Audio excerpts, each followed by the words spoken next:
পেঁয়াজ রসুন ছাড়া। কীভাবে পেঁয়াজ রসুন ছাড়া মটন রান্না করা যায় সেটাই আমি আপনাদের দেখাবো। আপনারা ভালো করে দেখুন।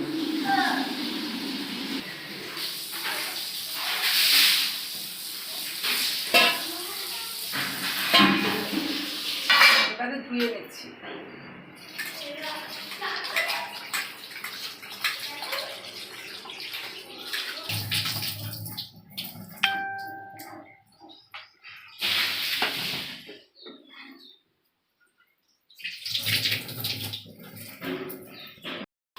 এরকম সাইজের আলু করলে ভালো হয়।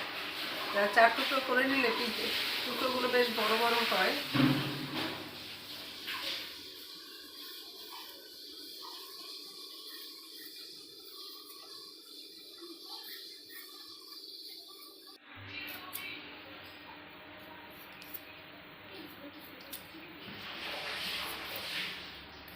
দিয়ে কেটে দিচ্ছি।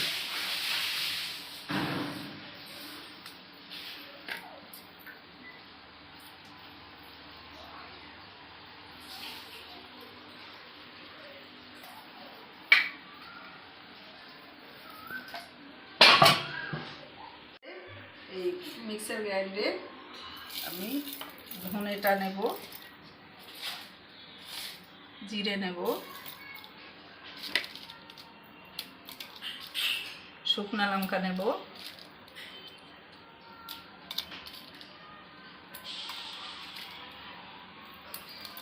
আদাটা ভালো করে ধুয়ে নিয়েছি, আদা নেব,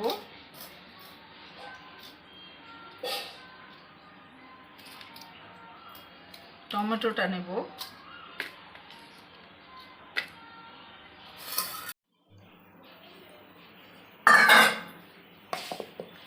বন্ধুরা পেস্ট করে দিয়ে আসছি। মশলা বাটা হয়ে গেছে, খুব সুন্দরভাবে বাটা হয়ে গেছে।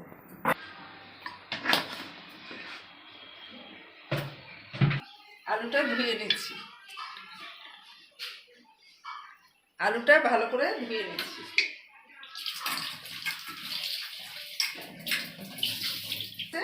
এবার আলুটা ভেজে নিচ্ছি।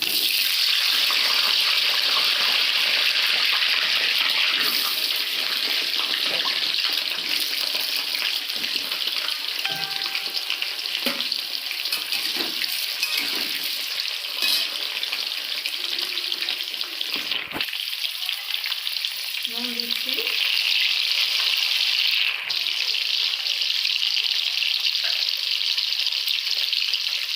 হলুদটা দিয়ে দিচ্ছি। এবার আলুটা ভালো করে ভাজবো।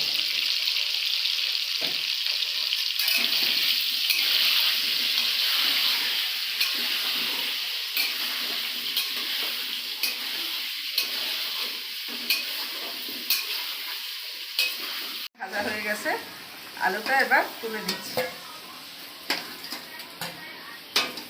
আলুটা একটু বড় বড় করে কাটলে কি হয়, মাংস। কড়াইতে এবার জিরে দিচ্ছি, শুকনো লঙ্কা, গোটা গরম মশলা, এলাচ, দারুচিনি, লবঙ্গ দিচ্ছি, তেজপাতা।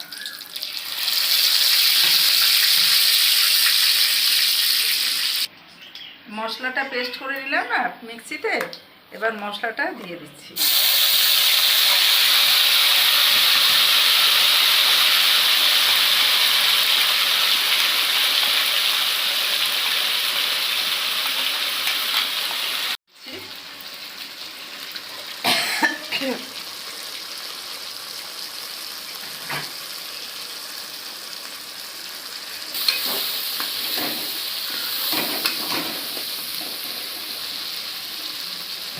নুন দিয়ে দিচ্ছি।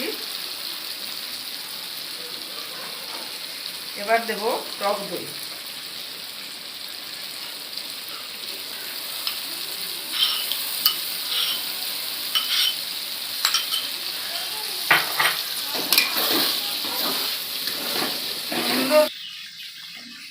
এবার দেব হিং।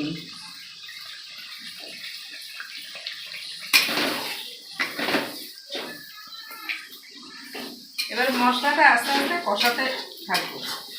মশলাটা বেশ কষানো হবে, লাল লাল হয়ে যাবে। দইটা আবার ফেটানোই ছিল। এবার দিচ্ছি একটু কাশ্মীরি লঙ্কার গুঁড়ো,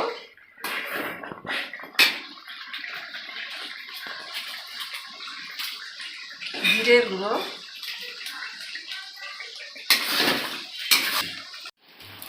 এবার দিচ্ছি জিরের গুঁড়ো দিয়ে দিচ্ছি। বন্ধুরা মশলাটা প্রায় আমার কষানো হয়ে গেছে। এবার দেব মাংস। আপনার কেমন লাগে আমাকে বলবেন।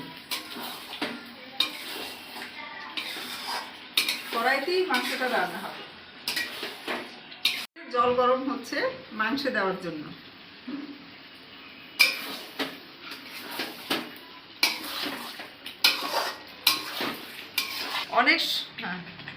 অনেক সময় বসে মটনটা কষাতে হবে। কষাতে যখন তেল ছেড়ে যাবে, আপনারা দেখতে থাকুন।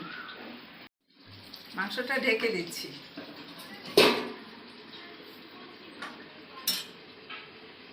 ঢাকাটা তুলে দিচ্ছি।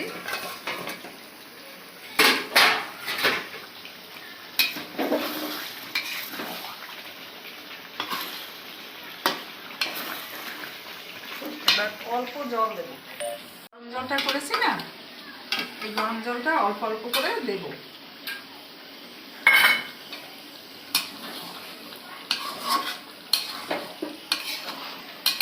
যখনই জলটা কমে আসবে তখনই অল্প গরম জল দিয়ে আবার ঢেকে দেব।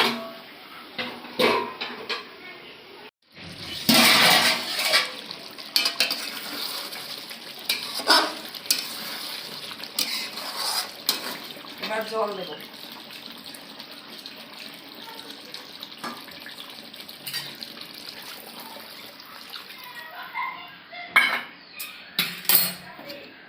এবার জলটা ফুটে উঠলে পরে ভাজা আলুটা দিয়ে দেব।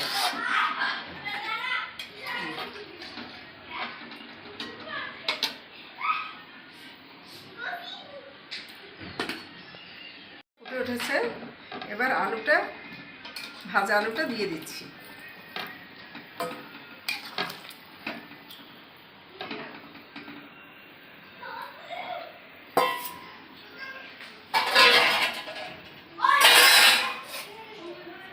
এবার আবার ঢেকে দিচ্ছি। এখন দেব শাহি গরম মশলা।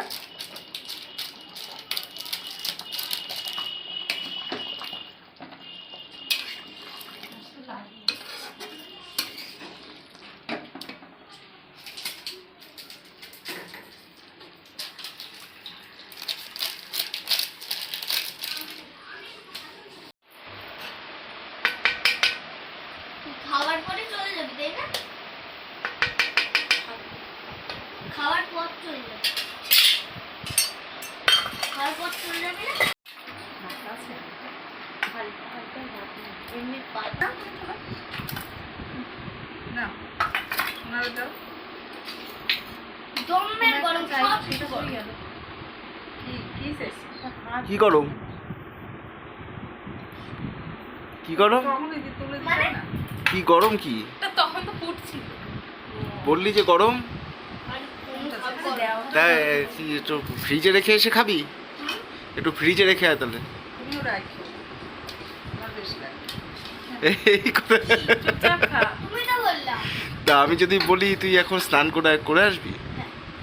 বাবা ও এত কথা বাধ্য।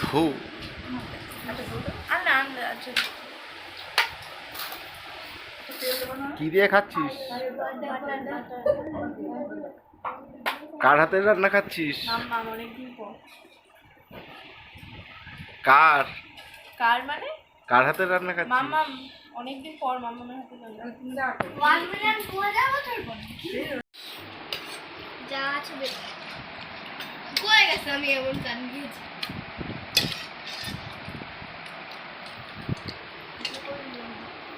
শোনো তো পড়াতে দাও।